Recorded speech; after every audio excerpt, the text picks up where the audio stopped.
Hello, episode 6, trending down. I've realized that I haven't even been saying the name of the podcast in the intros, but hopefully that won't be such a situ going forward because we put it out to the community that we want a little intro music, and I think we might be getting one here shortly. But got myself, Ethersole, got Bender on the mic, and an extremely special guest. But Bender, I'll let you do the honors. Oh gosh, wasn't prepared for that. I don't know why. I thought you were doing it this time. Today we've got kmoney. kmoney, the king of Web3 and making everybody laugh. The content god. What's up, guys? I don't know about king, to be honest. I'm probably like a jester, but I do appreciate that gesture. Oh my god, dude! When you first came on the timeline, I was getting like messages from my girlfriend being like, "Have you seen this guy's videos?" And I'm like, "You don't even like pay attention to this stuff." That's awesome. Yeah, I mean, you seem a lot less angry than I would have expected a guy that said his girlfriend sent my videos. But dude, that is awesome. Honestly, like I don't know. I think that's the beauty of content. Like it really does kind of like unironically bridge gaps. So I guess I kind of manifested that. The bridger? Are you the bridger now? Dude, I'm the builder, the bridger, the Goblin Town crybaby, like really a lot of things. Oh man, Goblin Town. That's a very sore subject for me. Same. Wish him the best, but yeah. I feel like I need a little backstory there. Bender, how were you involved? I just didn't buy them, so I'm like butthurt about it. Yeah. I was on vacation. I Me watched too. it. I watched it happen. And I was like, no way they go past 0.3. No way they go past 0.5. Dude, I literally bought the absolute top on them. Like I think I got my I got my goblin at like 6.8 ETH or something. Perfect. And yeah, and then I got like a burger at like 1.5. So move over Steve Aoki. I'm taking your spot. Are you the new top signal? It was because you did the video with him. Oh yeah.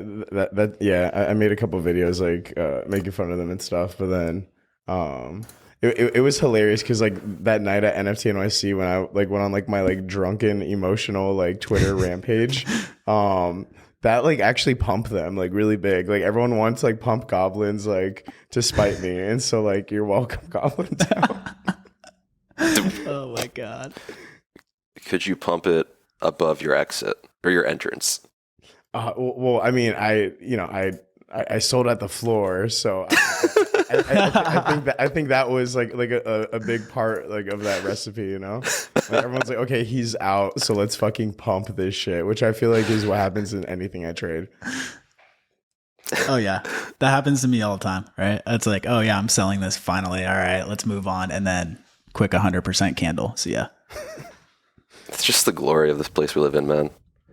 I know. Yeah, true.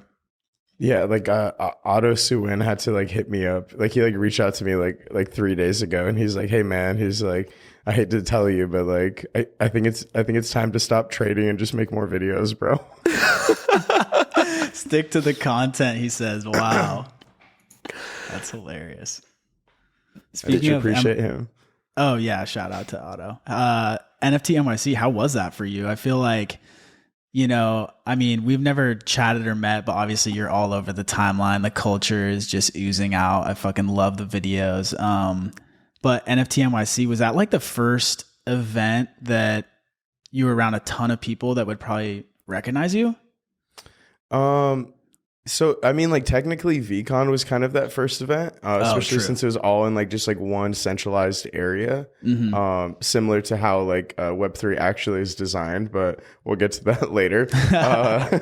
Dude, and yeah, I remember like at VCon, I think it was like, because like when I was like running around filming there, I think it was like I was like kind of timing it. It was like every like 5 minutes or something, someone would like kind of come up to me and like I'd take a photo or like, you know what I mean? And like it was cool. Like yeah, like it's like super cool. It does make filming like pretty hard sometimes, but yeah, dude, NFT NYC was like that was kind of crazy because like I remember it was like on the flight there, like there was like a few people who recognized me, and like I was like just like shooting the shit with them like in line to get on the airplane. Then like when I landed NYC, then at like my fucking hotel, dude, like when I went to my hotel bar, on the first day, it's like I checked in and I went down to the bar to like meet up with like Popeye, and then him and I had like a beer, and he like went on like to go do whatever he was gonna do, and then like a group of people saw me and like bought me shots, and like I was literally just at the hotel bar for like I think like 2 hours or something, just like hanging out with people.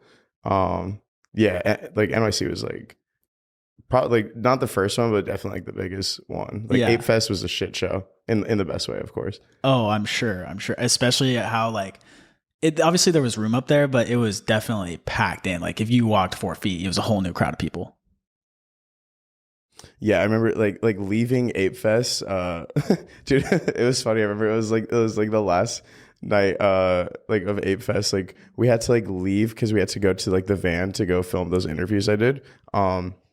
And I remember because like I was hanging out with like Thread Guy, like Alan Carroll, like Misha, like Threador, like a few others, and then like as we're trying to walk out, and like because Misha had to go somewhere, so we're like, okay, like we gotta like run out and do these interviews, but like every like 30 seconds like there would just be like a line of people who would like want to take a photo, and so like I would start doing that, and then like Misha's just like, bro, she's like, fuck this, and she just like grabbed her hoodie and like just threw it over my head like I'm like Michael Jackson's baby or something, and then she just started like just running me out the venue, and I was like, this is crazy. God. The paparazzi was after you, man.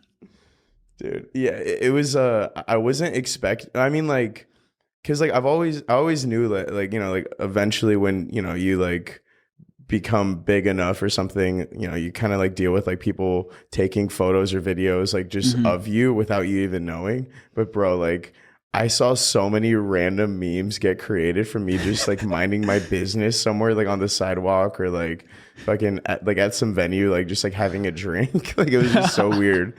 People just snapping photos in the bushes and whatnot and then creating a meme on Twitter.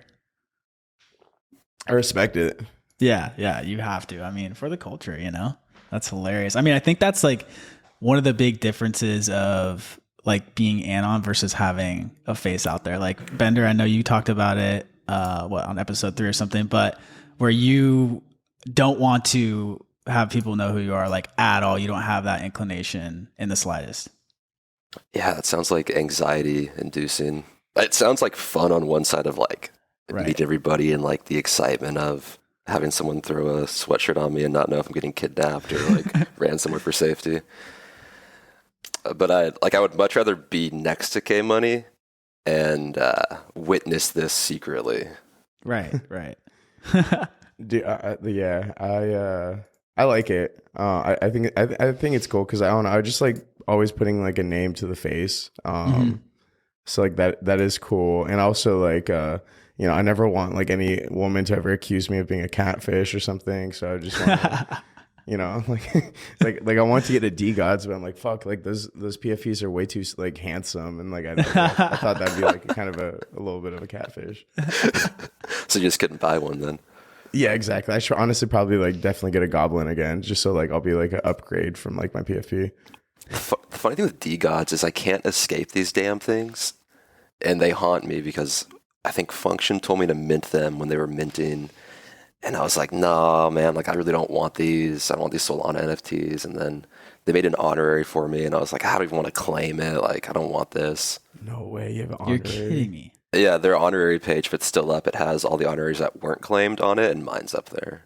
That's crazy. And these things haunt me. Like, they always find their way to make it like a cameo in my life at least once a week. Dude, shout out to Function also, because I also hate myself for fading them as well in the beginning. I remember when Function was like posting them when they were like maybe like I feel like they're like 6 or 7 Solana, and I was like, bro, like I was like they look cool, like especially for a Solana NFT. I was like, these look cool, but like I don't want a Solana NFT. Then like next thing I know, he's like posting screenshots of them at like 100 Sol, and I was like, dude, what the fuck? And yeah, somehow super bullish on them, to be honest. Somehow Function just understands everything so well. Yeah, like he has a really good like finger on the pulse for sure. Yeah, it's wild. I think when he had like 10K followers and I had like 1,000 followers, like we've always been DMing each other, and the amount of times he was spot on about things is shocking. Even to the point of like nailing the mutant perfect bottom, being like, these are undervalued, I'm gonna buy 10 of them. And I was like, dude, you're nuts. And then a week later, I was like, I'm a fucking idiot. It's that simple. It really is that simple. Some people have it, some people don't. I definitely don't. I'm like, oh, Rugrats at 0.4. Yes, this is a steal. I'm not even kidding, dude. I made the worst trades ever, like just this past week alone. I think like the past week, the trend was posting like your flips or whatever, and I was looking at mine. I'm like, yeah, we're gonna hop out of that trend. We're not doing that. What was that website? Flips.watch? Yeah, something like mine that. was literally like, I think it was like 30, like it was just like completely even. Like I was like down like 0.2. You're basically just wasting time. Dude, like I'm wasting time and just creating stress and like anxiety. Right. Oh my God. One of the biggest like mania bubbles ever. I'm looking at my ETH profits or whatever it says, and basically it's non-existent. I'm like, oh, okay, it's cool. Great. Dude, yeah, I literally, and then I looked at like my like public wallet, where I do like a little bit less trading, but I still fucking degen on there like an idiot. And I was only up like 8 ETH, and that's only because of like the G Money like admit one like NFT. Like other than that, dude, other than selling that, like I literally would be down like I think like another few ETH. And then on top of that, all my liquidations. All your liquidations. God damn it. Yeah, the G Money thing, that thing like zoomed past me. It was happening, then it was sold out. And I was like, this is even a thing? Yeah, so I got that because like when I was at VCon, we're in like Steve Aoki's like green room, and then I met G Money there, and we're just like talking for like a good hour. Honestly, a super cool guy who's just giving me like a lot of like just like insight and like tips on like growing a personal brand and like what to do, what not to do, things like that. And then yeah, he was just kind of like, hey, he's like, what's your financial situation, if you don't mind me asking? And I was just like, oh, well, like I'm fucking a comedian, so like, historically, like other than the 1% of us, like we're all pretty fucking broke. So and then he was just like, yeah, we're like kind of like talking about that, and then he was just like, wait, he's like, give me your phone.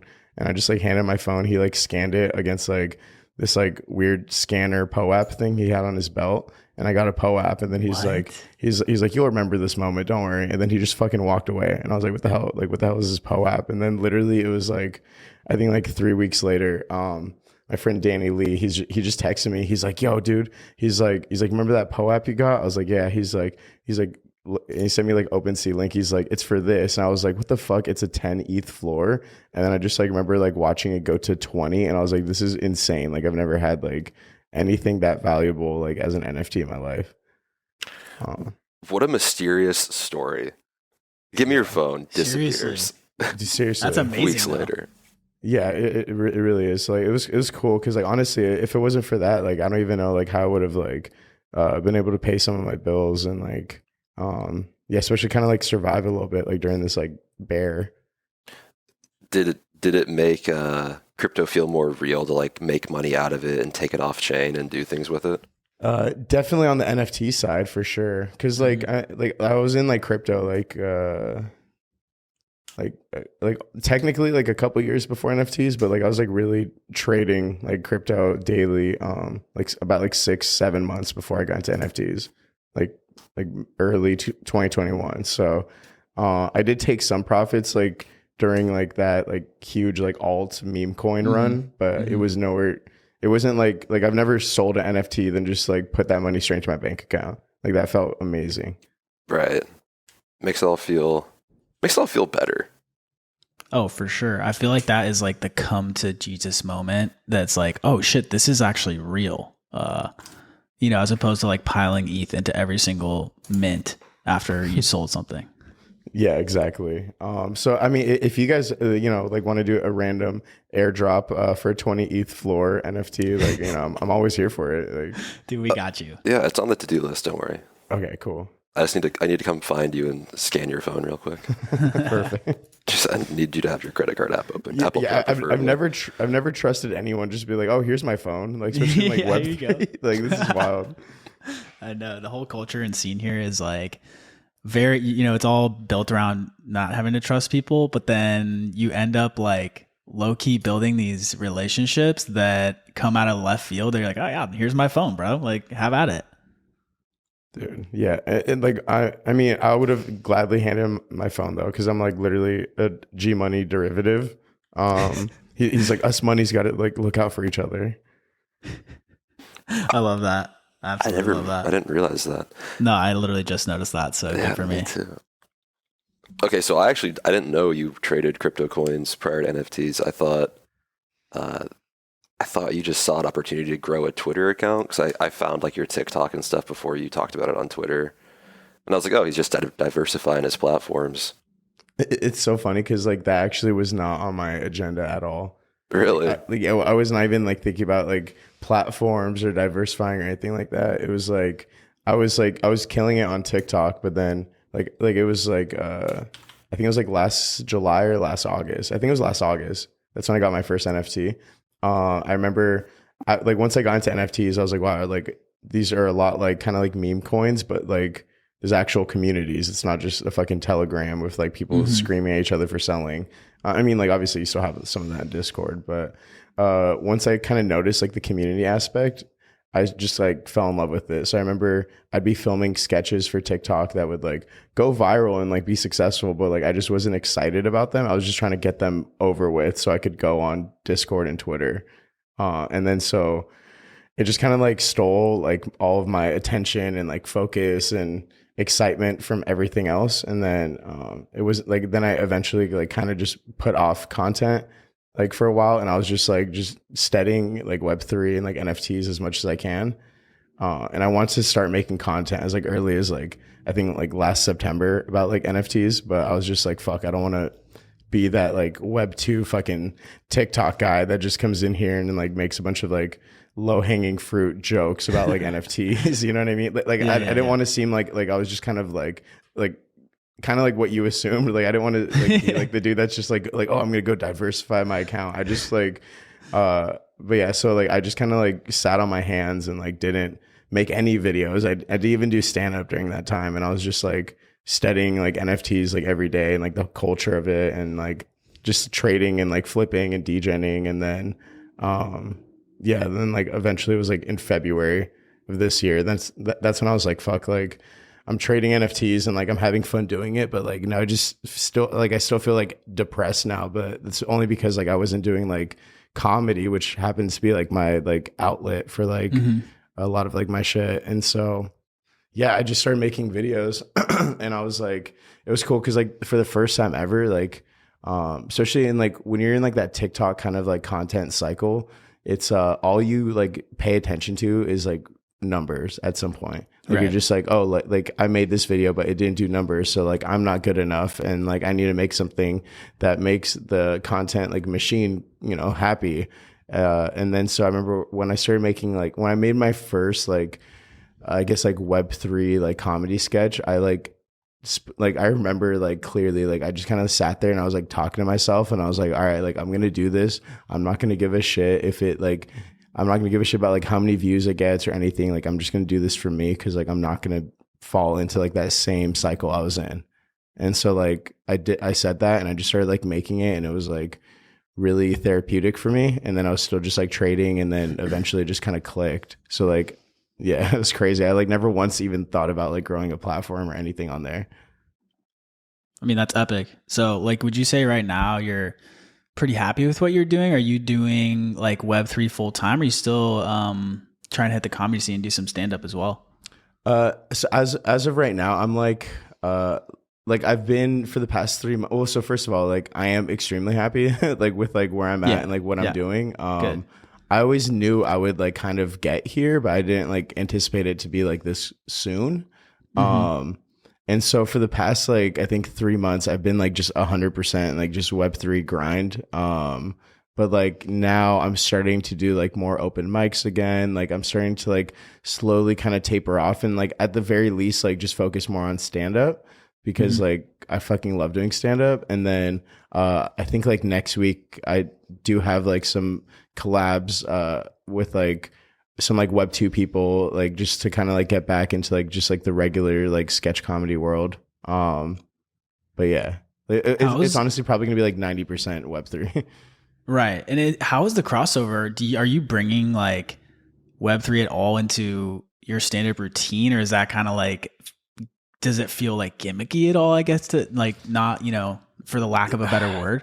Yeah, no. So for stand up specifically, the crossover is like, it is kind of tough because it's like people like at least like when you're doing like an open mic, especially like it's like you'll maybe get like one or two like people in the audience or like other comics that like are even know what the fuck Web3 is. Right. Like people know Bitcoin or like NFTs, but it's like they usually just have like those like really like kind of like surface like played out like gimmicks like, oh, like you could just screenshot it, bro, you know what I mean? So right. So for stand up it is like a lot tougher at the moment, but the cool thing is like on like the content side and things like that, like I've had like a lot of like other comics kind of like reach out to me just like, dude, like I went on Twitter just to go see like, you know, like people yelling at each other about politics, and I fucking saw one of your videos and like what the fuck, and like they would like then ask me about like why I'm like doing like what I'm doing but like on Twitter,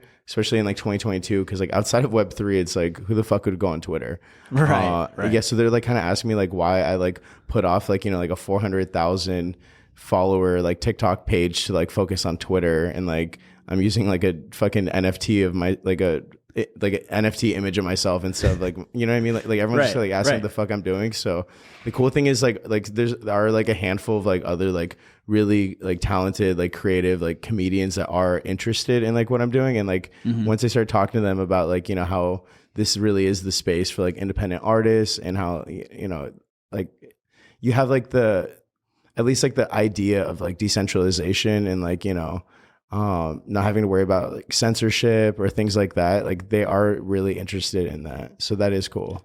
Right. And I feel like there is a big crossover there with, you know, the censorship of like Netflix. You want to put a special on, they want to edit out all these jokes. And I feel like a lot of comedians are going the route of like, hey, I'm going to release my own special on YouTube or, you know, whatever it is. And, you know, you got people go on Patreon.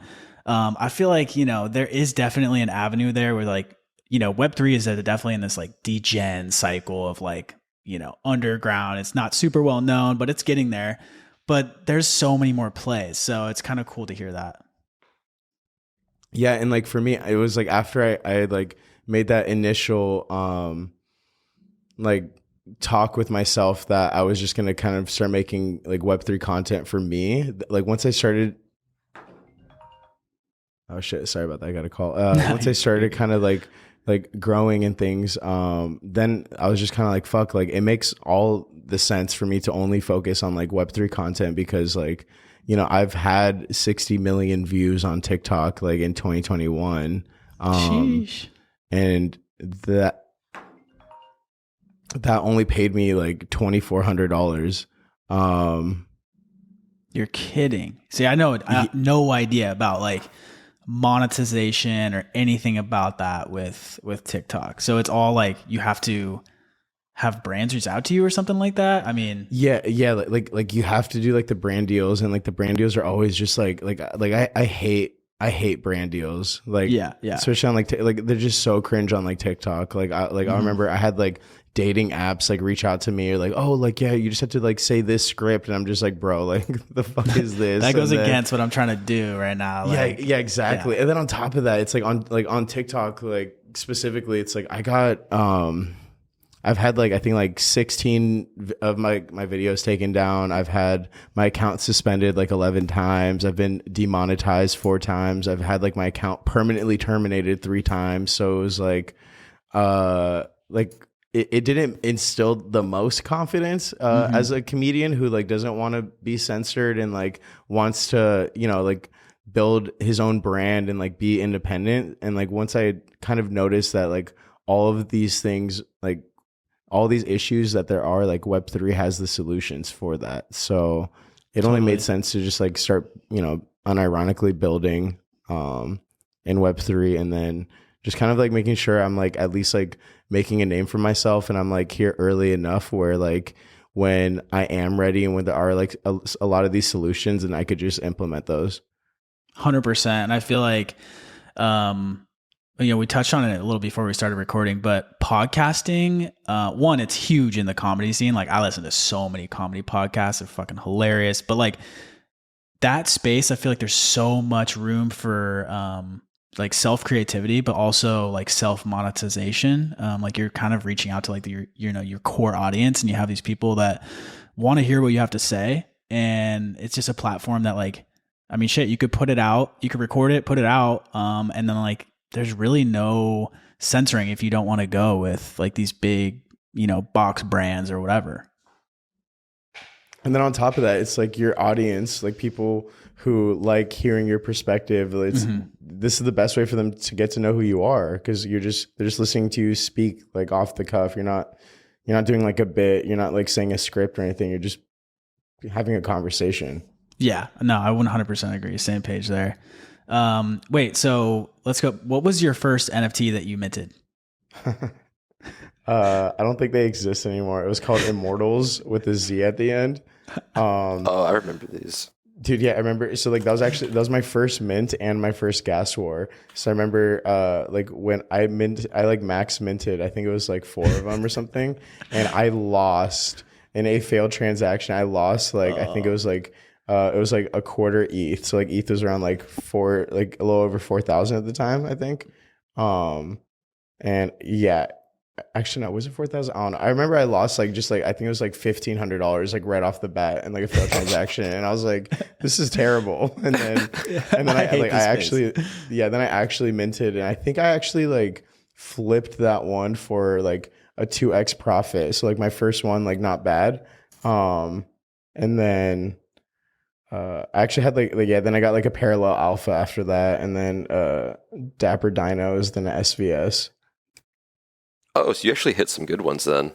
Yeah. Especially with the Dapper Dinos one, I got like pretty lucky because I got like one of their like I think like Karma eggs like airdrop where only like I think like 500 people got or something. So I think I was able to sell that for like 1.7 ETH. Did you get in on the SVS mint as well? No, dude. No, I bought mine on secondary for fucking 2.2 ETH. Oh. Oh, well, it went up to 4, didn't it? Not the time I was holding. Oh shit, Bender, didn't you have honorary there too? Yeah, I did. And Kobe had one too, and I think he sold it, and I was like, oh fuck, Kobe. Yeah, that was a fun time. The SVS days, those guys were sweet people. I feel like that was the same time when everyone was like having that discussion around honoraries, or maybe close to it, but there was like the debate around selling an honorary. That's because of the art chick thing that happened. Oh, okay. Do you remember that? What's the tea on that? The art chick did something to get an honorary from Bored Apes when they were doing their honoraries, but didn't claim it and missed the claim window, and then put up a big enough of a whining fest, I guess might be the right term there, to get them to give it to her retroactively. And then turned around and sold it like very shortly after. And it raised this entire discussion around like, should you sell honoraries? And was that a shitty thing to do? And it just kind of all like bred out of that into any honorary. And then everyone did honoraries after that. Damn, I really wish you could like sell honoraries. I think you can, like, it's not really like, I mean, because it's not like connected, it's not like related to like I mean, like it makes sense with Bored Ape, but like I feel like because since like they're never the actual like floor price of the main collection. I remember it was like the first honorary I got. I think it was like DGen Tunes sent me one. I was like, oh, this is so sick. And then I saw like DGen Tunes like fucking like floor price at the time, and it was like 1.5. I was like, dude, fuck yeah. And I went to go like look at the honorary floor price, and it was like 0.001, and I was like, all right, never mind. Like, yeah, right. I think you can sell them as long as it's like if there's liquidity, you can sell it. Sure, like you own it, you can get rid of it. It's just kind of like getting rid of like a commissioned piece of art that you had done, like a one of one that you had created, but it was something that someone gave to you. Yeah, I do like I didn't feel great when I sold like my G Money one, because like I felt like that was kind of like a gift, and I actually like really wanted to like support him, but like I was just like, fuck, like I need money. But yeah, I don't think I'll sell any honorary or like any just NFTs that like are given to me anymore. I've been in the same boat. Like I've looked at NFTs where I'm just like, this is worth a lot more than it is to me sitting in this wallet, but I feel bad. So it's still in those wallets. Yeah, it's in the hidden folder now. How long have you guys been in like Web3? Ethersole? So I got in like late 2016, caught the I basically am like DeFi, degen, but like back then it was just ETH and stuff, and like the whole 2017 ICO craze. Made no money, but like had money on paper. And then stuck with it. Everyone called me crazy as I like DCA'd throughout the whole bear market. I think it was like two plus years for sure.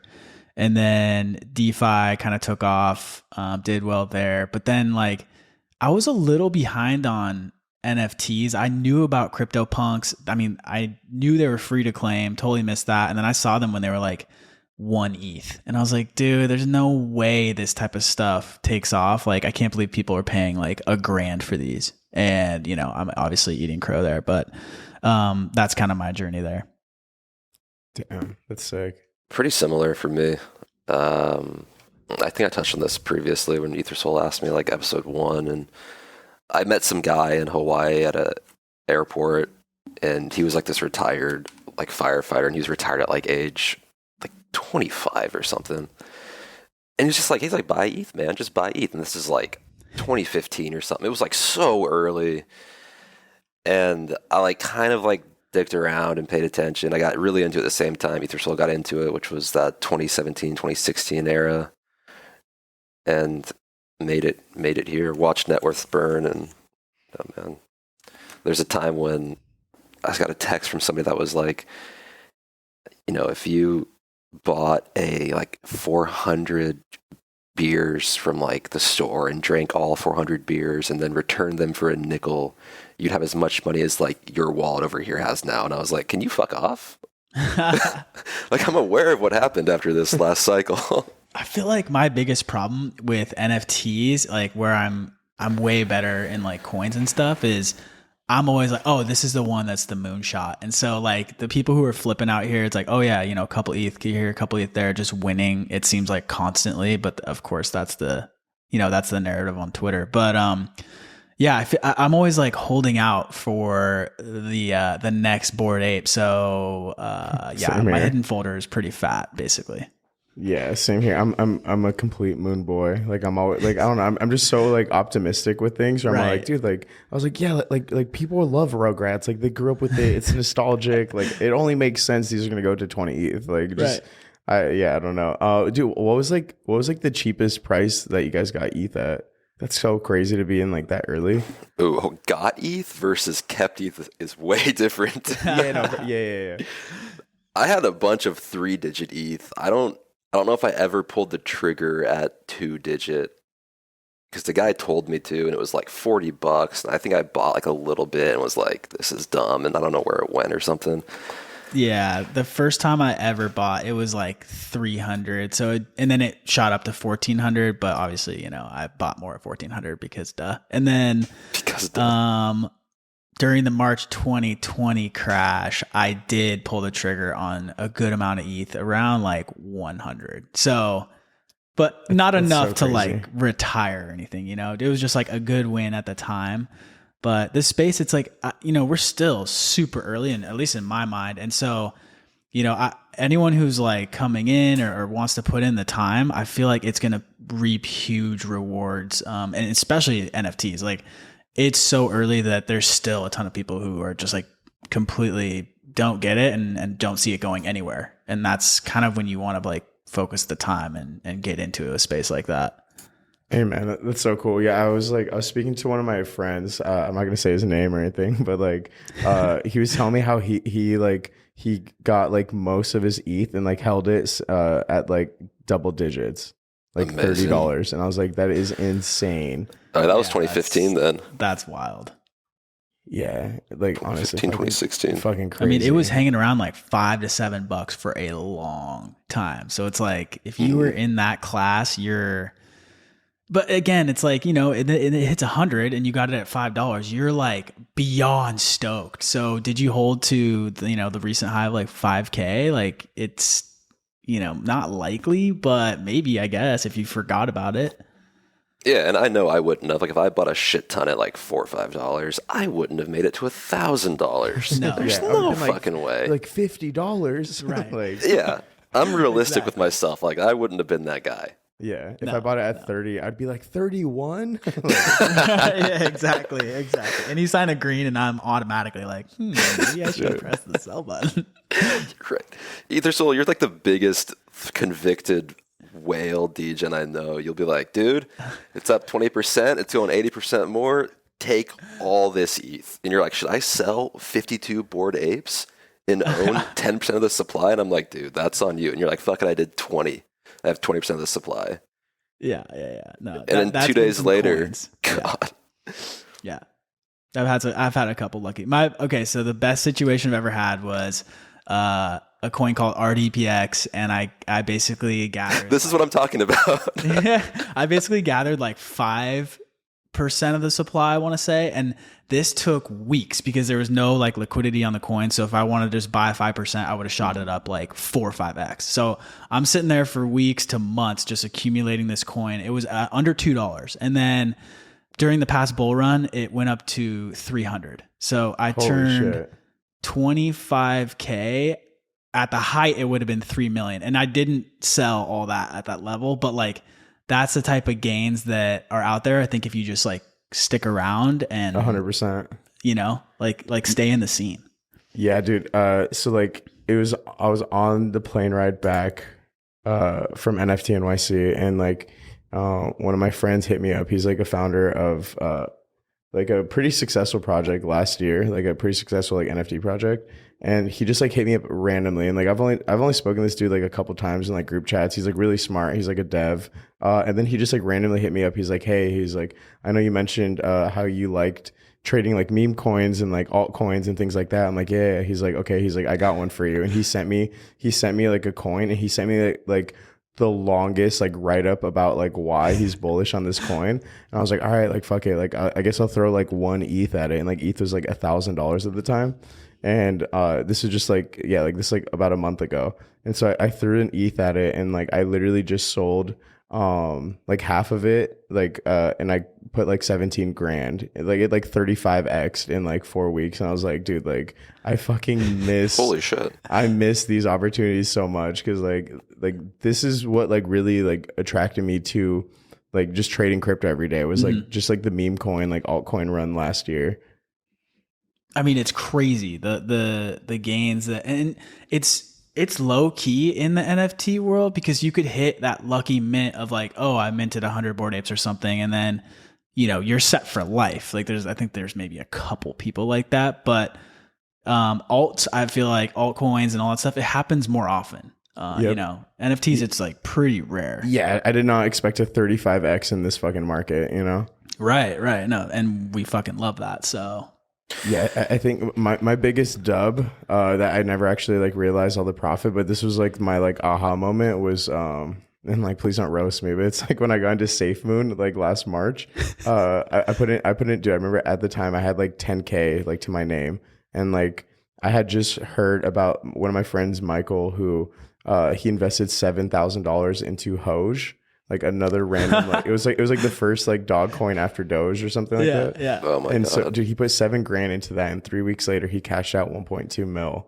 And so, like, I remember when I heard this at like dinner, I was like, what the fuck? Like, I was like, Michael's not like smarter than me. Like, he doesn't he doesn't work harder than me. Like, you know what I mean? Like, I was just like, I was like, what the fuck? Like, I was like, I could do this. And then so I literally spent like all weekend like looking at like Hoj, like their market cap, like looking at their chart, like hopping in their Telegram, like whatever. And honestly, like thank God to TikTok being owned by like, like the Chinese government and like just stealing all of our data, because like the second I open up like TikTok after this like 18-hour bender of like just like studying and fixated on like a coin that I missed out on, like the first video I see with like 2,000 views was like some dude like like, hey, like, what's up, guys? Like if you invested this much money in Hoj, like you could have this much. Like, did you miss out on Hoj? Check out SafeMoon. They just launched like 4 days ago, and I was like, sold. And so like I was like, all right, like I was like, how much money could I like lose where I won't absolutely hate myself? I was like I could lose 33% of it. So I put like $3,300 into like my MetaMask. I had to like learn how to use MetaMask. I had to like learn how to add the Binance Smart Chain on there, which honestly took fucking hours. And it took me honestly like 6 hours for me to like figure out how to like trade BSC. And then I put in $3,300 into it. And like the next morning I woke up and it was like 6,600. And I was like, what the fuck? And then it went back down to like 3,000 or 4,000 or whatever. And I was like, okay, like maybe it's going to take time. Like, who knows? Like literally like 3 weeks later, it was worth $350,000, and I was just like, "Holy shit!" I was like, "Holy fuck!" And then at that same weekend, I also like invested like $2,500 into like Akita, like another dog coin. Like I got that on the first day, and like by the end of the weekend, it was worth like $100,000. So I had like $450,000 like just chilling in my MetaMask, and then I was like just a moon boy, and I was like can't wait till it's a mill, and then like oh no, and then like Vitalik like rugged all the dog coins, and like Elon just started shitting on like crypto, and then I think China banned it or something. So like I literally watched like almost $500,000 like just turn into like 200,000, 100,000, 50,000, 30,000, 15,000, and then So you're well inundated for crypto then. You know how it goes. Yeah, I'm honestly like way more successful. Like I think like trading like specifically probably like meme coins, but like I just feel like I understand memes. I understand like culture. I understand like kind of like what gets people going. So like I feel like during the meme coin run of like last year, like it was crazy. Like, I remember in like my group chat that like was like a pretty respectful group chat before the meme coin run.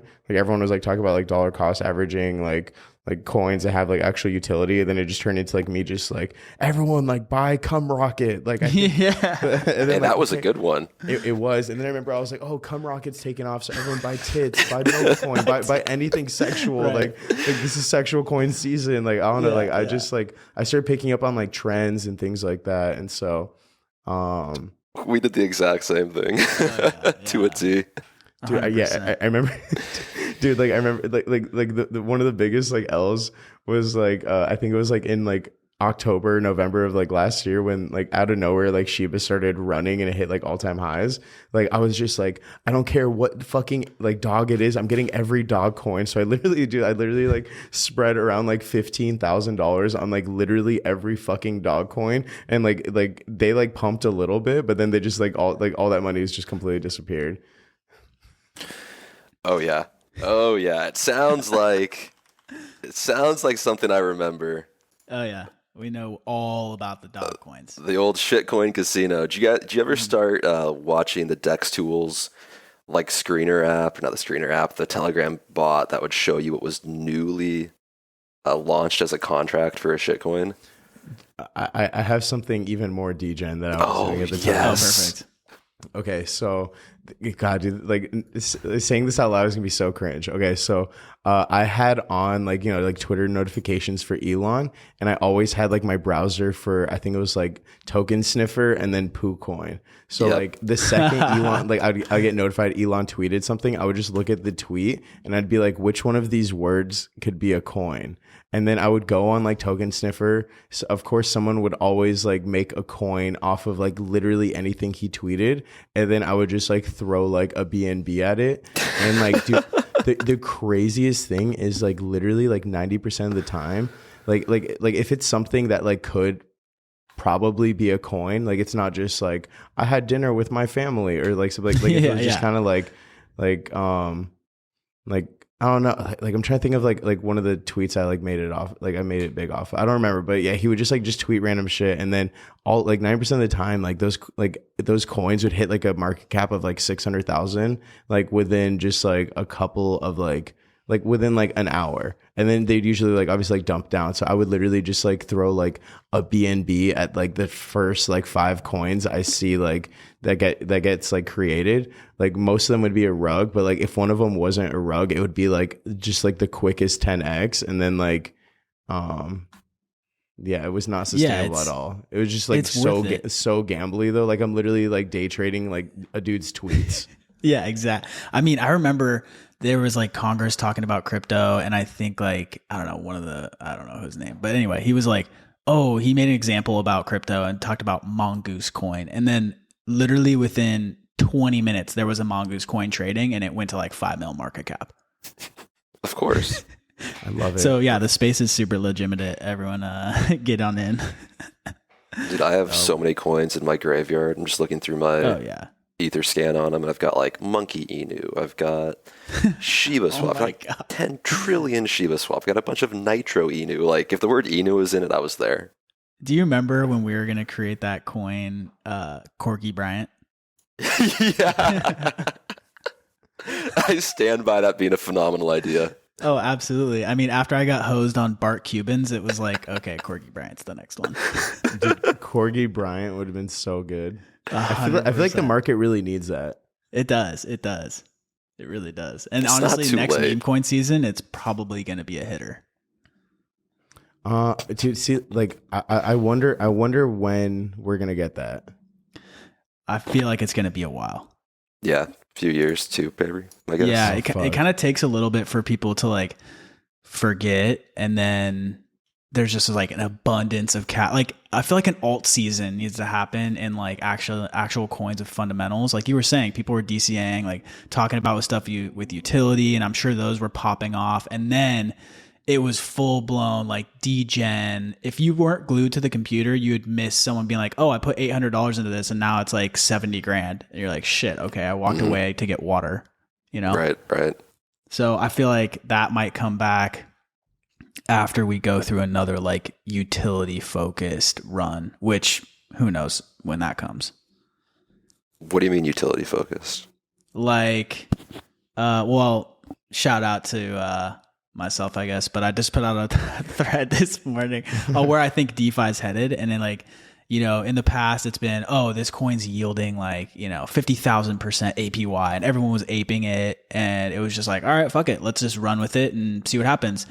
That didn't last very long. It was like, oh, this is unsustainable, whatever. And then the next era was like total value locked, right? It was like every protocol was competing for just the amount of money they could draw into their protocol. And it worked for a bit, but then you had people kind of gaming the system and like, you know, kind of like modeling their token emissions to just attract a bunch of money into their protocol. And it didn't last, just like the yield farming. And then now it's like we have this new kind of narrative forming around fees where it's like, okay, this protocol is generating X amount of fees. I mean, some of the DeFi protocols right now, on Ethereum are generating more fees in like in a day than the entire Bitcoin network. They're even coming close to like the Ethereum network in trading fees and just like fees generated. So I feel like that is a lot more sustainable. Obviously there's going to be people who game it, but I feel like that's where it's headed. So like if we were to get like a full season around these like coins that have high fees and people are like making multiple X's off, you know, trading actual coins with utility, then comes the meme season. So that's a long-winded answer to be like, yeah, we got a little bit to wait, but it's coming. So like next week, hopefully. Yeah, exactly. Hopefully it catches on. I need hopium, bro, please. I know. Well, I feel like it's ideal that we bounce so hard off the lows, you know, to come up to where we are now. I feel like, you know, it was doom and gloom on the timeline for a while there. But you don't think it's going to get worse? I personally think we overshot to the downside because of how bad things got. Like normal people had money in these, you know, Celsiuses and, you know, all these like basically apps that were like, oh, we'll give you 8% on your money. Like, don't worry about what we're doing with it. And then they got caught with their pants down, like basically being reckless. And so we had this cascade down where it was like, all right, we're hitting triple digit ETH. And everyone was still being like, oh no, it's going to 5. It's going lower, just fully convinced. So I personally think we were due for like a bounce and just because we overshot to the downside. So do I think we could go lower? Yeah. Do I think we go back below 1,000 ETH? No. And so fucking bookmark this because maybe I'm wrong, but I don't think I am. Fuck yeah, it always trips me out when like, because I always ask like people who are like way more like successful and like have more time in the market than me this question, and I hate how like 50-50 the question is. Yeah, like, I wish someone would just fucking know, because like I was literally asking like, one of my friends who's like honestly like a goat in like Web3, and like he was like yeah, he's like honestly he's like, I think we're gonna like have it, like we're gonna have like little rallies here and there. He's like, but ultimately I think we're gonna hit like our bottom around like November with ETH at like between like 350 to 550. Too low. Like fuck. I think it's too low. I mean, if we got that low, you would burn everyone that came in the last cycle. That's true. I just like don't understand like how like we're pumping though, like based on like just like global economics. Right. Yeah. It's a merge narrative, right? So it's that, but and the reversion, like you're mentioning, the reversion back to like where we should have been against that black swan of the macro. Yeah, and dude, I mean, when you go out and like you're hearing everyone talk about macro this, macro that, including like the dude at Starbucks, shout out, like do your thing, but when he's talking about macro and having a recession, it's kind of like the same as talking about, oh, ETH is going to 100K when it's like mania season. So, you know, it's kind of like it goes both ways. I do have a lot of people that I respect who do think maybe we'll go lower as well. So like I'm not ruling it out. I'm not pushing all in by any means, but I do kind of believe in the theory of like once a recession becomes official, which I think it did like this last week, like by the definition, you usually have bottomed right before it becomes official. So like in that sense, we lined up perfectly with that sort of like line of thinking. I mean, you're telling me that I need to undo this swap of me going all in after your bullish speech for like 45 seconds? No. I mean, keep it in. Keep it in. Right. Yeah. Keep it in. I just don't say like, I'm still DCAing, right? Like I'm not pushing all in. I definitely would love for a chance to buy lower. And like be smart. If you hit some wins, like take some profits. And I think that's the main scenario is like, we're not going to go up only again, I don't think anytime soon, but we could hit this like 2K ETH mark and then just like chill there for 2 years or something like that. I think like the drop is out of the way. I will say that, but you know, we'll see. Like, no, I mean, shit, anything could happen, right? Like another macro event could happen and something like that. So it's really hard to say. Going back to that 50-50.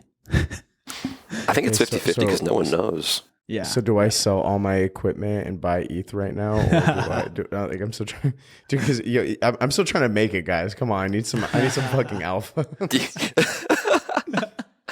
Dude, I think you honestly just buy the lows. Okay. Just buy the lows when it dumps and people are like, "This is it. This is the end." You're like, "All right, fuck you guys. I'm either right or I'm gonna be poor." Yeah, the problem is it's like even if I bought the lows, like that's not going to be like generational. So it's like I need to do like either like a 20 or 100x leverage short or long. So what is it going to be, fellas? Short. If I had to pick right now, I would say short. Ethersole, what are you saying?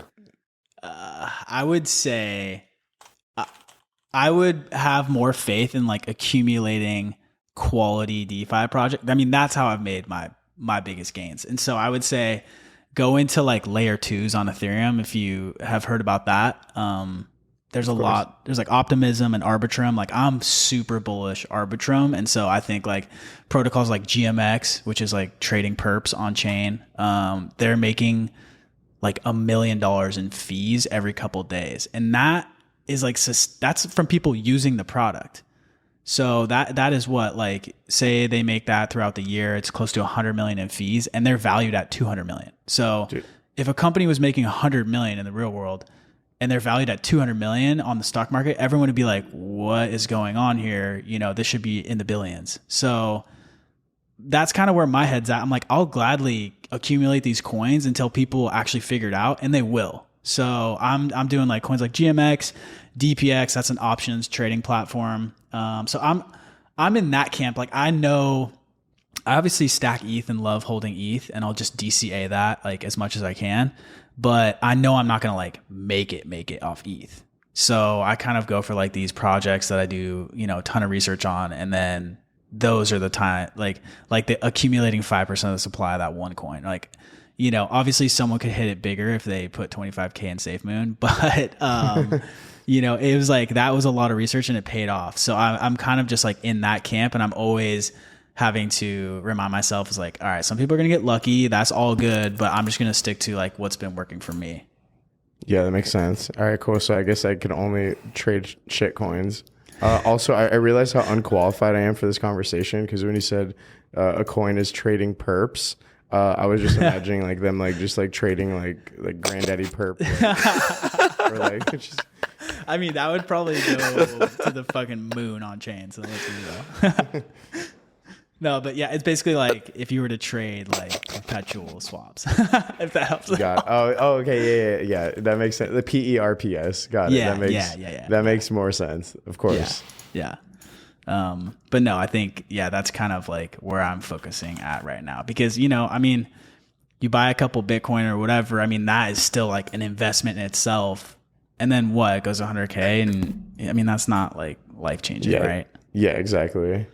So, unless you're Arthur, you're saying Bitcoin goes to $1 million. Yeah. Like every month, Arthur's like, Bitcoin goes to $1 million. I mean, speaking of Arthur, he's been loading up GMX. So this is just pure alpha right now. I can't take any more bullish Ethersole. Okay, I'll calm down. I got a DM today from someone else that is not Ethersole, and I'm trying to find it right now. Oh, Ethersole makes me want to yeet all into the Arbitrum ecosystem. That is a verbatim DM I got an hour ago. Oh my God. I mean, bro, but like, how many times was this talked about? And I was like, buy DPX when it was like $100, and then it went to 4,000. So many times. Many times. And everyone's like, oh shit, I'll buy it at 1,000. I'm like, sick. Now you made a 4X, or you're still holding it. And now you're like looking at me being like, dude, why didn't you tell me about this earlier? I'm like, hey, I was trying, but. Yeah, you can lead a horse to water, but you can't make him drink, man. Right. It is what it is, you know. We're all gonna. I mean, I'm fully in the camp of like, if you're around the space now, it's so early and it's so small that, you know, you're eventually gonna hit some winners. And yeah, you're gonna stumble into wealth somehow. Exactly. I mean, especially when you're pushing out content and like, you know, fully integrating into the culture and all that stuff. There's just no way, like, you know. Yeah. That's like the beauty of the bear market, is you can just wait until you're deep in the bear market and just start dropping money places and wait a year, and you're like, how did that 10x? Makes no sense. Right. Yeah. I mean, it's a beautiful thing. It's a beautiful space. And, you know, I think even with the memes aside and all the culture, like there is actual utility happening too. So it's like you get to play both sides of the coin. Can we talk about merchandise? Yes. kmoney, you know why I want to talk about merchandise. Dude, let's go. First question, where did you get the IRS t-shirt? Dude, Amazon. This isn't a secret audit meeting? No, yeah. Dude, yeah, I got that on Amazon. I actually got that before NFT LA. That was like I got that, that was like the first like kind of prop I purchased. Have you considered getting a full IRS outfit, like a little badge and a hat, and then planning a meeting with somebody? But then showing up like an hour early dressed as that? Dude, like, surprise, motherfucker. I definitely should do that. Like I should just like just LARP as like an actual like IRS, like just full like outfit, and like just go to like a fucking like DeFi meetup. Yeah. So great. What's up, motherfuckers? That'd be so great. I would be terrified of it. You'd get either shamed or they would not want to interact with you and be like, this might be legit. Dude. Yeah. Merch is like so interesting. It's just so funny because I feel like 99% of the time, like these like NFT projects that do merch, like they don't even have like the manufacturing like in line at all. Like it's like they're just trying to figure like it's like they like mint out, and then like they go like party for like 2 weeks to celebrate. Then they're like, all right, like let's figure out this merch stuff, and it's like they spend like a month designing it, and then they're like, oh, it's gonna take 4 months for it to get delivered like and produced. Like, okay, this sounds good. Like The thing I struggle with it is like I can wait the 4 months, mostly because I don't really. I guess I'm used to it. Like I ordered merch that I still haven't gotten, and it's been like 8 months now, and I'm probably never getting it. But the thing that kills me is looking at all the merch and being like, that belongs in a Hot Topic or like a like a Spencer's. Yeah. Like I'm gonna wear that outside and get like punched in the balls. Yeah. And I just it kills me. Yeah, I've yet to see like really cool NFT merch.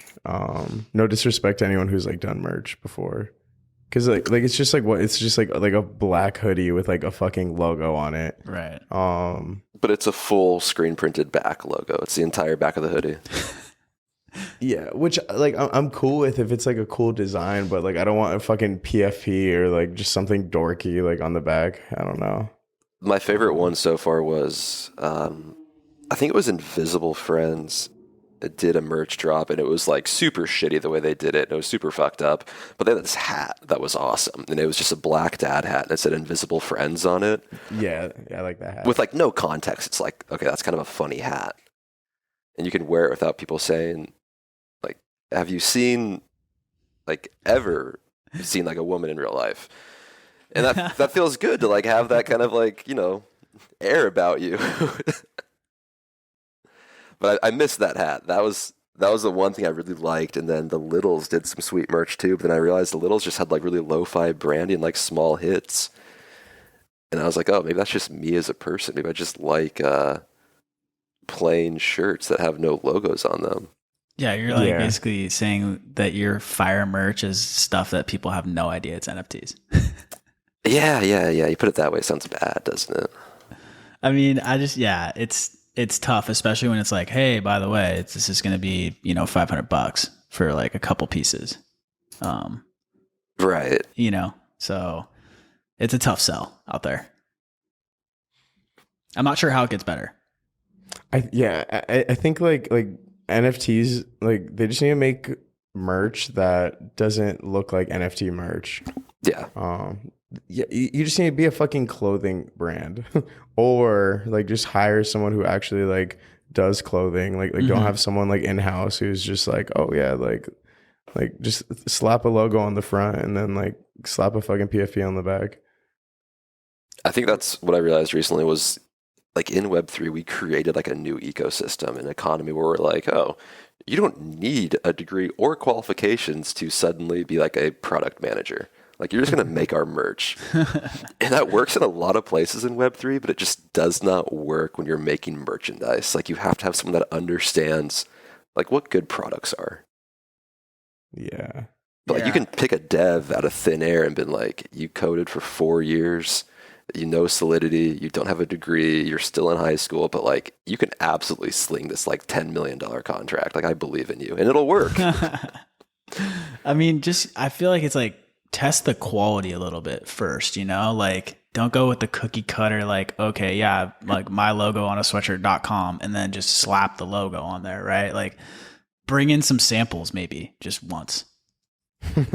Dude, for real. Never. It takes 4 months to ship the samples. You can't wait that long. I mean, I guess not. Or crazy idea. Start working on the merch before you launch the project.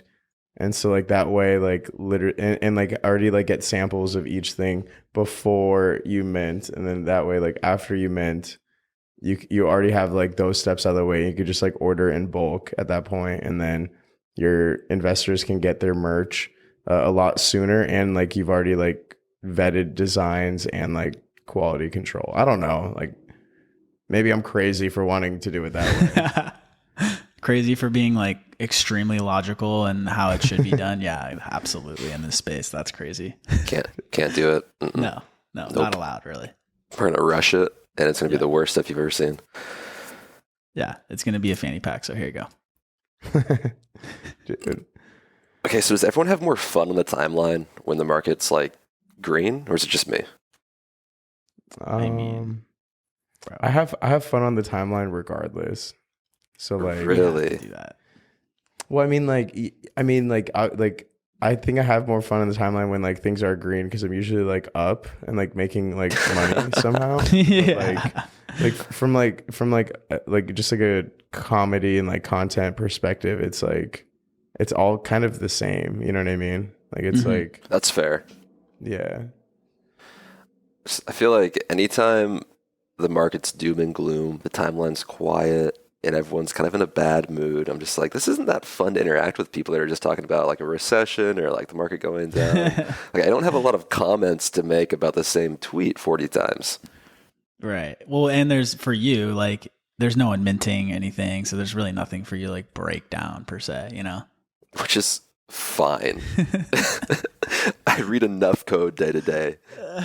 The bull market for NFTs was like a little stressful because so many people would DM me and be like, hey, I just minted this. Like, is it safe? Like, I felt like a moral obligation to go check.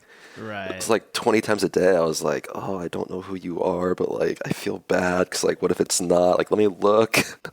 Yeah. I will say this. I don't mind the vibes no matter what on the timeline. It's all good. But when we're in the bull run, obviously it's super busy. It's hectic. You got to be like tracking things like we were talking about with NFTs. And if you're doing both, it's especially hectic. But, and then when people were like wishing for the bear so they could chill out, I just didn't understand that part where it was like, dude, what? Like you would rather, you know, we're like, I hope the bear comes because I'm like tired of the grind or tired of the hustle or whatever it was. Like, I get it. Like, you know, was losing sleep here and there, but like, worth it? Yeah, I didn't understand that. Everyone always complained and was like, I would need ETH to like crash so gas goes down and NFTs can pump. And and you're like, that's not how it's gonna work. Like it's gonna be brutal. Yeah. This is like where the time where you recharge, and then when it comes back, it's gonna be a mania again. I just want to say, yo, Bender, I really do love your threads though. Do you? I do. Thanks, I do man. I feel like they're all like extremely insightful. Most of them are written from like my phone while doing something else entirely. Like I'll be walking through like the grocery store. I'm like, oh wait, hold on a second. You're on the toilet. It's okay. Sometimes, man, yeah. Like I said, I've said this many times. If I'm doing anything in Web3, I'm completely naked. It doesn't matter where I'm at. It's just how the brain gets all the juice. Is that including right now or what? Butt naked right now. Absolutely. Perfect. Neighbor walks by, I just kind of wave and close the blinds a little bit. No, I'm just playing. But thanks, man. Yeah, I appreciate it. It's fun. It's fun to just help people. I just want people to make it and survive, I suppose. Yeah, I share that same sentiment. I mean, like, that's low-key your version of putting out a video, you know? Yeah, exactly. Oh, like, okay. Yeah, because like you're creating something. You're like sharing your like views, thoughts, expressions, and people relate to it. People learn from it. Like I think just like relatability is like so important as like human beings, which is like why like I'm always like sometimes like I don't know, like I have people who like reach out to me and they're like, yo, like I think you kind of like overshare like about like, your like emotions or like your like mental health and shit like that. But I'm just like, I don't really think so. Cause like I know for someone to just like read that and like relate to it, like that just kind of like means the world. Oh, absolutely. 100%. And that's the, you know, the people who are loudest sometimes like, you know, will say those things, but then the people who are like reading it and actually taking it in and it means a lot to them might not say something, but that goes, you know, way further. Like I feel like there's way more people in that camp, you know? So I'm all for that. Yeah, I think so too. I don't know if I ever share my emotions in the timeline. No, actually, that's a lie. I bitch a lot. My bad. What? You may not share it like directly, but you can tell in the tone, you know? Yeah, you're right. There's been a few times where I sit back and I'm like, I need to make a conscious effort to have more like a positive outlook today on some stuff. And I turn around and I'm like, nope, all right, fuck it. Yeah, it happens. It's wild. Tough. It's tough to like always have like a positive outlook on anything, but like I just try to be realistic.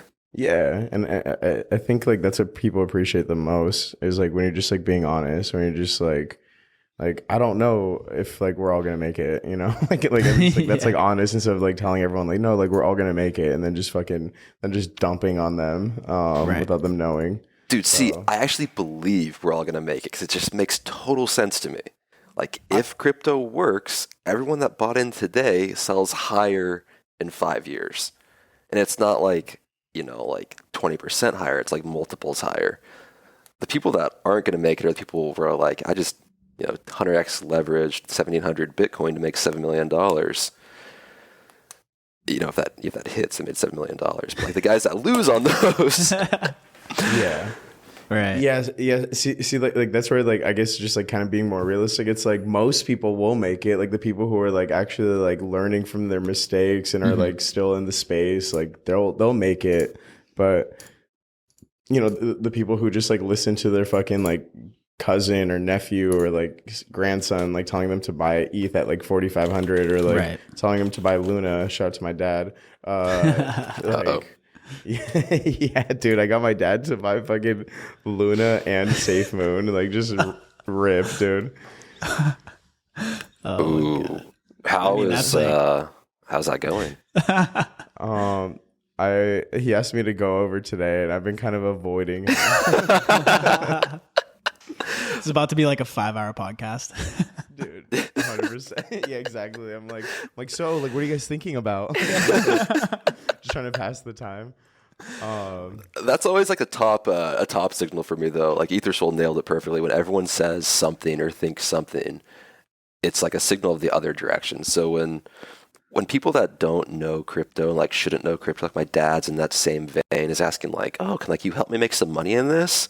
In my head, I was like, there should be a warning flag. Because you would never ask this question. It's like, why are you asking this now? Like, this is too good to be true. And I shit you not, like 2-3 months later, Luna exploded and we just dumped to the bottom. Yeah, that was not fun. That was not fun at all. No, I think those are warning signs, though. Oh, absolutely. 100%. It's like you get someone into Celsius to make 8% on their cash. You're like, yeah, you don't even have to care about crypto. It's all good. Just make 8% on your savings. Like, it's cool. And then, oh, hey, by the way, whatever happened to Celsius? Why can't I withdraw? I'm like, oh. Yeah, that's where I feel bad about shit, man. You nailed it perfectly when you said it that, you could have done everything right in this cycle and made $50 million and been like, I'm going to park it in Luna, in UST, and get these safe yields in a stable coin, and then wake up and be like, I'm sorry, what happened? Right. Dude, yeah, like my like iMessage, like crypto group chat that I've been in since like 2020, like just I think on iPhones, like you don't have like 20 people or something in the chat. Like collectively, like I think that chat lost like around like $2 million on like UST or Luna. It was dark. Right. I mean, that happened so fast too. And it was like, when you have that much faith in something, it's kind of tough to be like, all right, I'm selling it all. Especially when you start losing a little and you're like, wait, I was up so much. I'm not going to all of a sudden, pull out now to save my cash. That's not what you're thinking. And then like the unthinkable happens. Yeah. I remember like one of the people in like my group chat, he actually like did pretty good. Because like when he saw like Luna just start like tanking, he like pulled out whatever he had and then he just started shorting. Smart. And then he pretty much like made it all back. But like that was like one out of like fucking like 18 people. Right. No, I mean, that was a tough event for obviously the entire industry. I mean, it took everything down. Yeah. At least it was good PR for the future of DeFi. Like, that's great. Oh, right. Boy. Right. Real on-chain DeFi instead of like these random companies. I'm just really excited for the next like algorithmically like algorithmic stablecoin. Like, I'm really bullish on that. Oh, it's gonna come back. Like, we don't learn lessons, we forget them. And we do it again. As long as you play that Ponzi early, you'll probably be fine.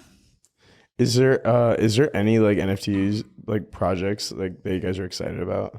Actually, okay, I browsing Twitter constantly while we do this.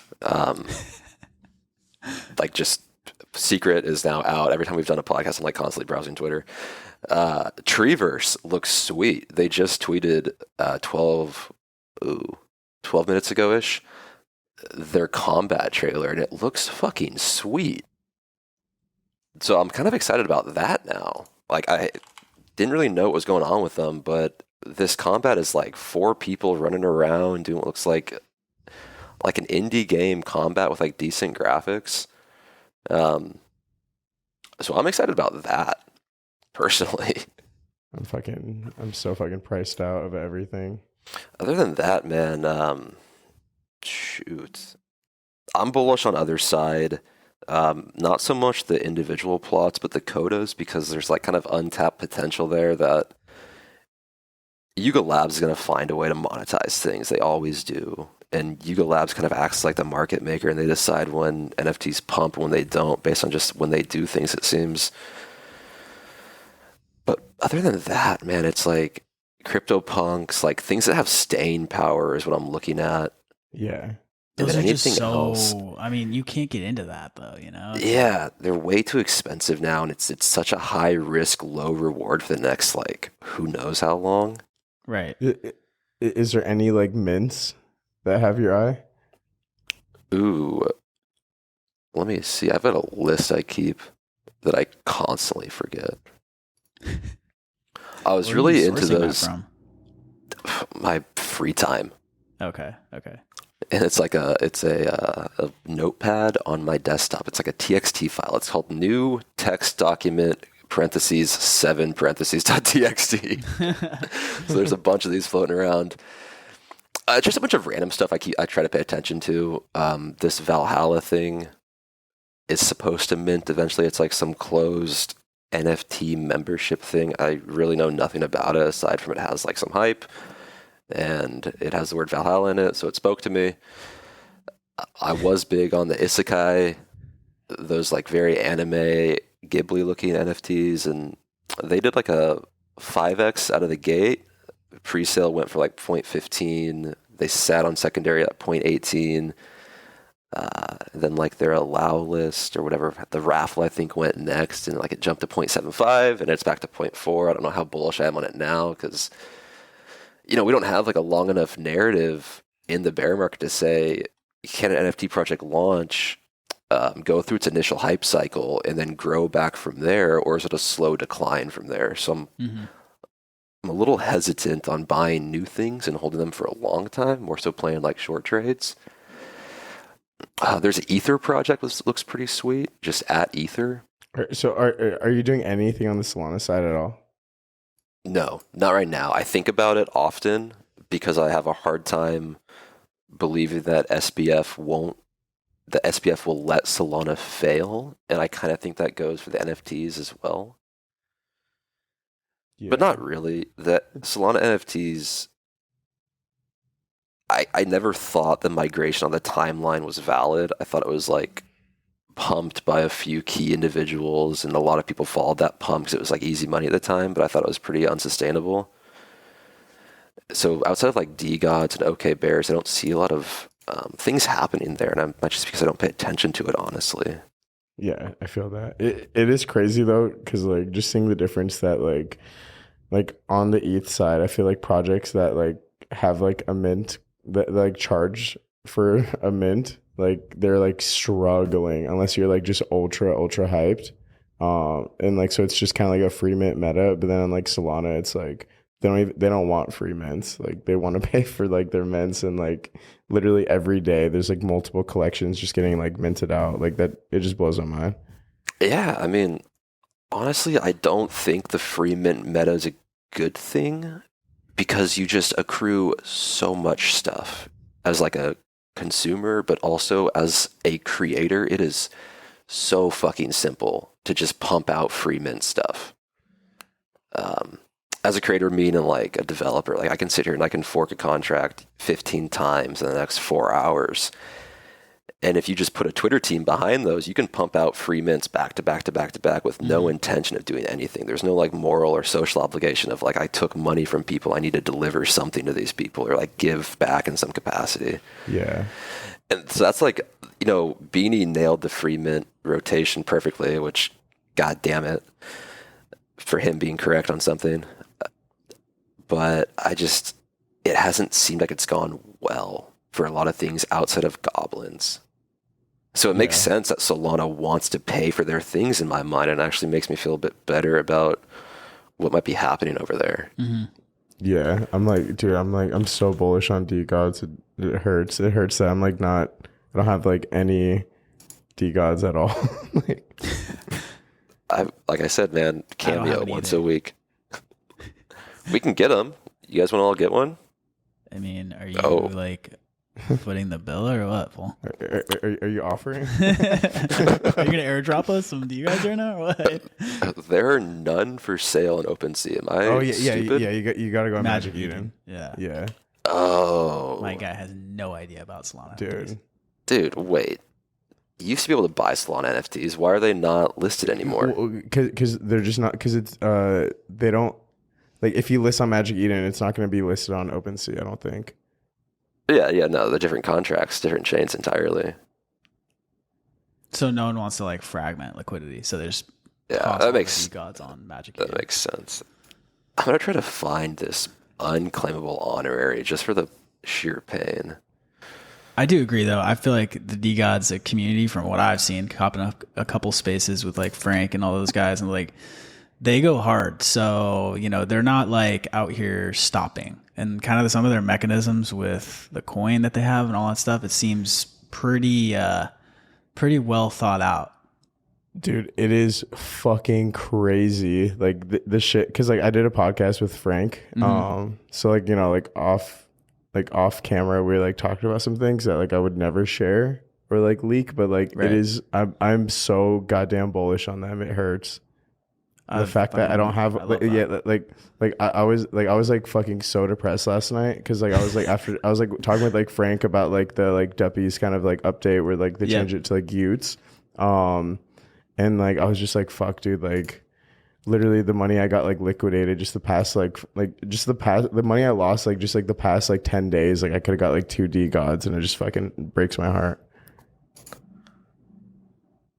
Do I need to buy D-Gods? Here, I sent you one in the chat. Just don't buy that one, bro. Like I swear to God, if this shit coin somehow moons in the next like 12 hours, like I'm literally buying that one. Bro, it's so sad what my life has become, bro. I'm praying for a fucking meme coin to fucking move. God damn it, dude. Are you buying shit coins right now? Okay, well, so that shit coin at 35x, like I didn't sell all of it. I only sold half of it, and it fucking like it tanked. Like so, like luckily I sold like half of it. Like I guess like at its top, but like it's like down like fucking like 60%. Or no, yeah, like 50%. Yeah, like 60% since then. Dude, right? Yeah, bro, because it's like I always wear that fucking hat too. I'm always like, how much is that? I'm not used to the conversion of Sol, so I always have to pull up the calculator. I think it's like 11 grand. It is. I just did the math. I was curious too. Okay. See, which isn't bad because like what is that? Like what is that like in like ETH prices? It's like 4. Yeah, it's like 4. It's like 6.7. Right. So. Still, that's good. I mean, if that's like the number one project on Solana, like you're talking, even if they got to half of where Bored Apes are in like, compared floors. You could go ahead and like clip this. I'm gonna like, I think at some point this year, the floor price of D-Gods will flip Bored Ape.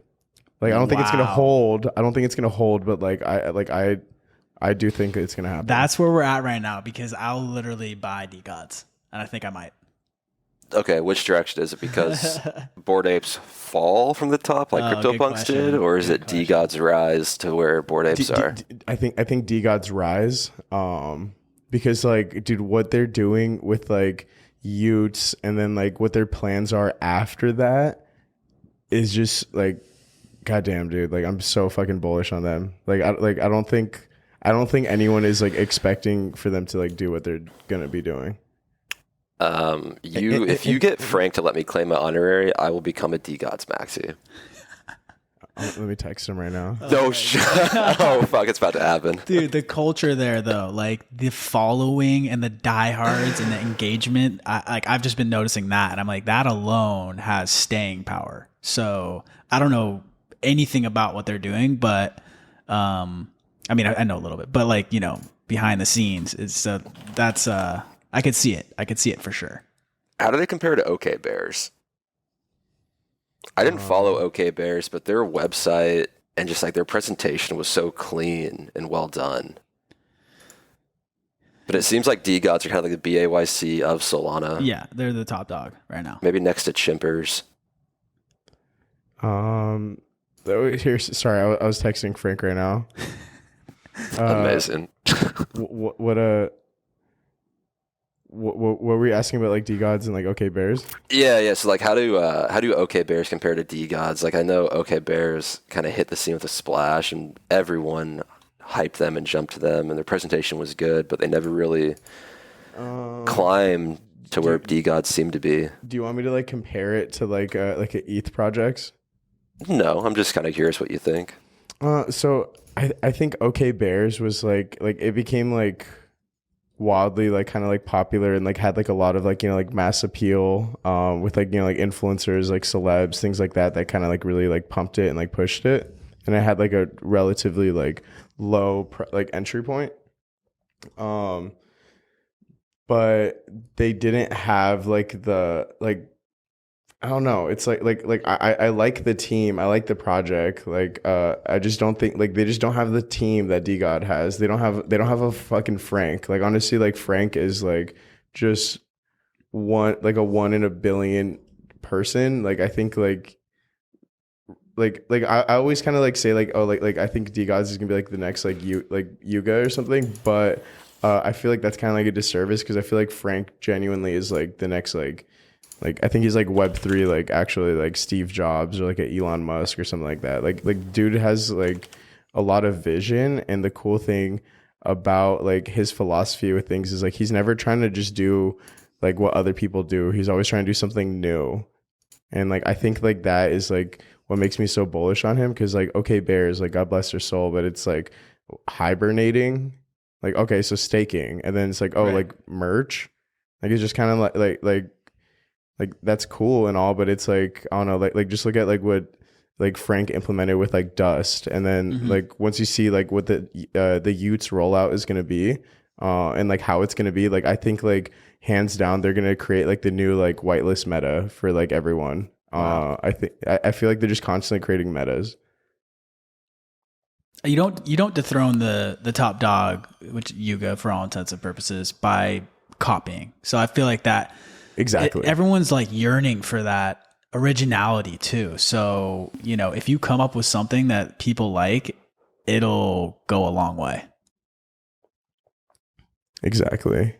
Dude. Well, shit, I guess Bender's already buying DeGods. I literally hear it right now. I have my Phantom wallet open. my fucking shitcoin just tanked even more, so I have to kiss my fucking future DeGod away, dude. I'm so fucking sad right now. I might start crying on like onto the pod. I'll hold it for you. Don't worry, dude. I'll hold it safe for you. You fucker. Don't buy this. Don't buy this. Bender's like, add to cart. Okay, here, yeah. Also, don't buy that. Like, if you do actually want that one, like, just don't get 463, because like those are the only ones where I'm like, I kind of relate to it. Like 463 has a hairline I wish I had. 469 has like a hat I wear. Oh my god, that's which great. one? 4633. No, just 463, just triple digit. 463, got it. All right, add to cart for that one. Yeah, make sure we grab all these real quick. Oh man, no, that's solid. That's solid alpha. I think I'm gonna have to give that a way bigger look if I have. Dude, the honorary haunts me. Okay, the whole story kills Bender, me. Bender, I do have some bad news about the honorary. It's like gone. Closed by the contract, probably. He said they burned it. Fuck! Oh, that's what you get. Dude. Okay, if it makes it feeling better, he did put a crying emoji. So like, you know, Frank does send you his condolences on that. I honestly deserved it. I saw that you had to tweet to get it, and I was like, no, you can't make me do something. Dude. I was like, no. If I'm gonna get it, I'm gonna get it because I want it, not because you want me to tweet. Oh my god! I was like, no, not gonna do it. And I looked back at it, and I was like, damn, it was sweet. Did he send you a picture of it? No, sorry. I just saw one I like even more, dude. 9761 with the turtleneck. Hey man, the cart is getting high. The cart is filling up, dude. Oh, that's great. Oh, that is a sweet one, dude. That's what I'm saying, bro. Like, oh god, yes. Yeah, so like, just don't get any of those three. Like, I want like either one of those three, bro. As we're saying it on the podcast, dude. Like, yo, should I should I like dump all the money in my bank account and then not be able to afford rent for the next 2 months and just like really wing it? Like, I don't know. Do the JPEGs keep you warm? Actually, it's hot outside, so you're good. Oh fuck, never mind. I forgot to pay for my air conditioning bill soon. Oh yeah. Then you don't need rent then. It's gonna be uninhabitable whether outside or inside. Yeah. Dude. How just asking for a friend, do you guys know how this whole squatters' rights thing works? Yeah. Oh my god. So good. So D-Gods, there it is. We actually me and like 3 friends squatted after college, oddly enough, in like a very like funny way. Really? Yeah, I don't think I've ever shared this story, which is fun.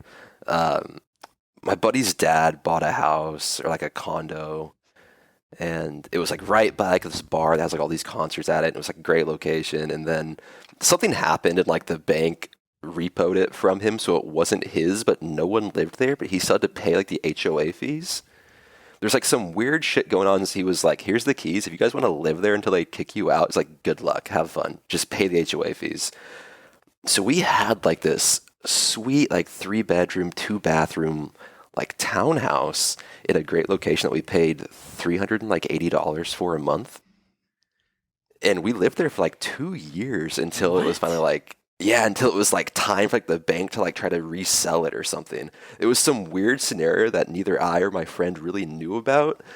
But the owner's son, who we lived with, was the guy that was like, nah, we're still good for a little bit longer. Like he was calling all the shots. It was the sketchiest thing I've ever done, but it was sweet. Like we like furnished like a normal house because it was like technically his dad's at one point. I just tossed my ledger across the room. That's it, boys. We're poor. How do squatters' rights work? The ledger broke. How does squatters' right work? That's yeah. I guess technically, I had like a similar situation. So I was living in like a trap house when I was like 16. And then I remember like one day it got raided and like we freaked out because we thought like it was like the feds, because I was like selling drugs and stuff.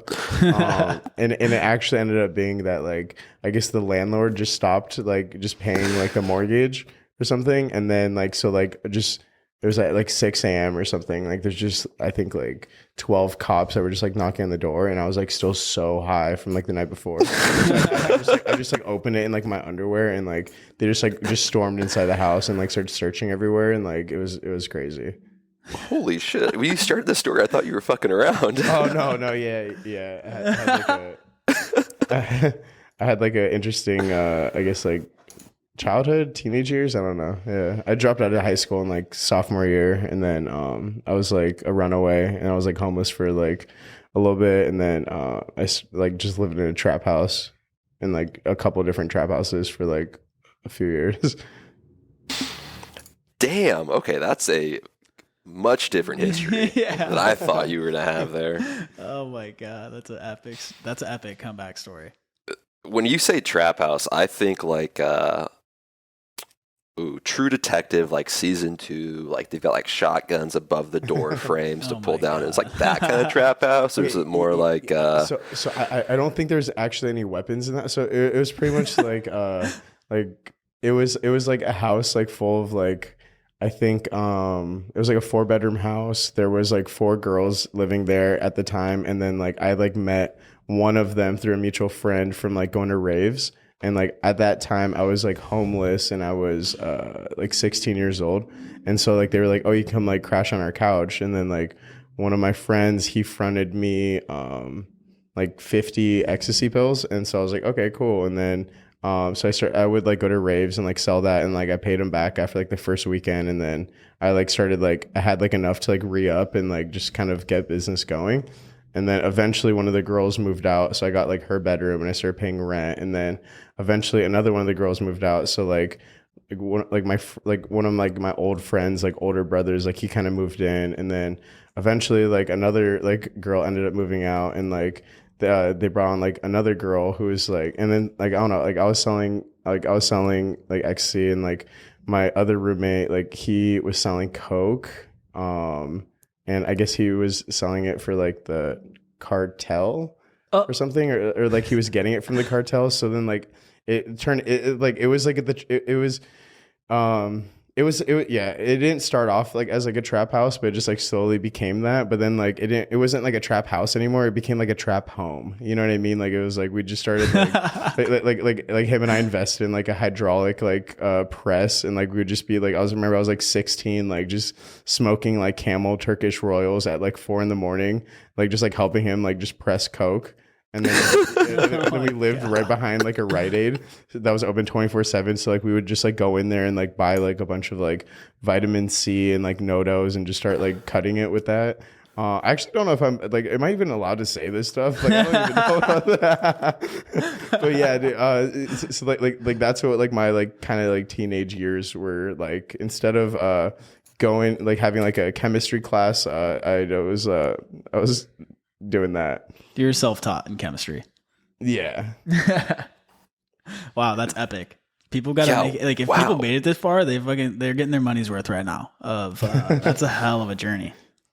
Yeah, the good thing is I don't think anyone who wants to work with me professionally would have made it this far. Yeah. So I think we're in the clear. We're in the clear, boys. For now. Until one person's like, ooh, I can show this to his sponsors. We can just gloss over that part. Yeah, we'll gloss it over. You're gonna make it in NFTs then in crypto, damn, with that tenacity and drive. Oh, for sure. You're absolutely bred for this space. Yeah, it was interesting. Really fucking interesting time. Yeah, wow. I grew up when I was 16, I was like playing video games and like working out. Oh, that's awesome. Yeah, no, not as fun. No good story comes of it aside from like, I don't know. Had a really good like 4-kill combo in Halo. Let's go me. Gnarly, dude. Yeah, gnarly. Sweet. All right, I saw a great tweet. I want to get you guys' opinion on this because I have a strong opinion on it myself. Okay. Ketchup belongs in the pantry, not your refrigerator. True or false? How do you guys feel about it? I saw that tweet and it infuriated me. Really? Dude, put it in the fridge. 100%. Really? Like, put ketchup in the fridge at least. Like, I don't like maybe if you want to leave a hot sauce out, like maybe, I guess, I don't know, but like, bro, like I don't know. I feel like everything should go in the fridge. Yeah. Okay. Here we go. No. My ketchup is in my fridge. Okay. I thought you were about to have to like cancel this podcast. I hate that you had to say but. I hate that. I know. Let's shut it down. We're shutting it down right now. It's gonna make sense. It's gonna make sense. Anytime I get like, let's say I go to like McDonald's, like I want to get the ketchup to go because putting cold ketchup on warm fries just feels wrong. Like everywhere you go to eat out at a restaurant, they have ketchup that's sat out all day and it's warm. Okay. So I'm used to using like room temperature ketchup with like warm food. It's like ketchup at home in the fridge. I feel like the turnover there is different, right? Like that ketchup is going quick. Yeah, absolutely. I don't know if you could actually leave your ketchup out at your house and like feel good consuming it. Yeah, like I would rather dump it on the plate, wait a couple minutes for it to come room temp, and then like use it versus couple minutes or whatever it is. How hot is your room? How warm is your fridge? Docks right now, dog. I see what you're trying to do. I live in the desert with no air conditioning. It's 120 degrees. Exactly. I'm in Dubai for anyone wondering. But wasn't there a boxing match in Dubai with Loom Dart and somebody on the timeline? Yeah. Crypto, like I feel like YouTube took over the boxing scene, and then crypto's like tried it, but it hasn't taken over like mainstream. Like the whole YouTube who would you scene. what like Web3 influencers would you guys want to get in a boxing match with? That's a great question. Oh, bro, I'm boxing you. Oh, fuck. Oh my god! I mean, dude, if you've been working out since 16, like this is probably an easy fight for you. Oh, I didn't say since 16. I just said at 16. I would, yeah. See, like I guess I would just like I would want to fight Hard Rock Nick. Oh, that would be amazing. I couldn't take him seriously. He'd make me laugh and like get me in like the jaw real quick. I'm going down. Yeah, the only reason I'd even want to like I don't want to like do anything like I probably wouldn't even hit him. I just want to see him like just in like the boxing shorts and like I would just go give him like a hug. Yeah. If he wants to. I just want to like. That's the content we're here one for. photo. Let's be honest. That's the timeline needs. I don't think I'd win a boxing match. Like I understand myself as a person. I am a like fight or flight. I am the flight animal. You put me in the ring, like I can't take a punch, and that's okay. That's fine. Like I'm not the guy that's gonna go throw hands, be like, oh, let me find you at NFT NYC. Like, no, I'm not gonna do that. No. That's not me. No, I don't. I'm the guy that you find and you hit, and I'm like, I'm going down. Oh my god. Yeah, I don't like fighting. No, it hurts. We're not about that. No, we're here. That's why I watch like boxing or something, or like see like a clip of UFC, and I'm just thinking like, how? Dude, No, right? There's no way. There's literally no way. Like if I was in like UFC, I'd be like, okay, pause, time out. And, like I would just like want to take like a breather. I'm like, Yeah. like are you having fun? Like how is this for you? And like just get knocked out. Like Yeah, I thought you guys enjoyed this. It's flying through the air with this fist at my skull. I'm like, okay, here it goes. Even watching football, like if I watch like maybe one football game a year, I have that realization of like, I wouldn't survive that tackle. Like I'm exiting the game with like a broken shoulder. No, I mean, I'm pretty much built for trading and not for contact, so it's just how it's gonna be. That is a phenomenal way to describe that. Dude, I mean, this has been an absolute time. Like, I know we talked about your podcast that is coming out soon, right? yeah. Okay. It is. Well, we got to do a collab for sure. Because I would love that. let's do it. This has been a fucking absolute blast for me. It's so much fun, man. Yeah. Same here. I honestly forgot we're even doing a podcast. Like I just felt like I was like hanging with the boys. So I actually like did this. too. Yeah. But I mean, I'm down to call it here, boys. I feel like that was a solid time, and we have to have you back. Yeah, I would love that. Thank you guys for having me. Appreciate Dude, it. absolutely. Anytime. All right. Well, if you made it this far, thanks for listening, and we'll catch you on the next one. All right. Peace. Farewell.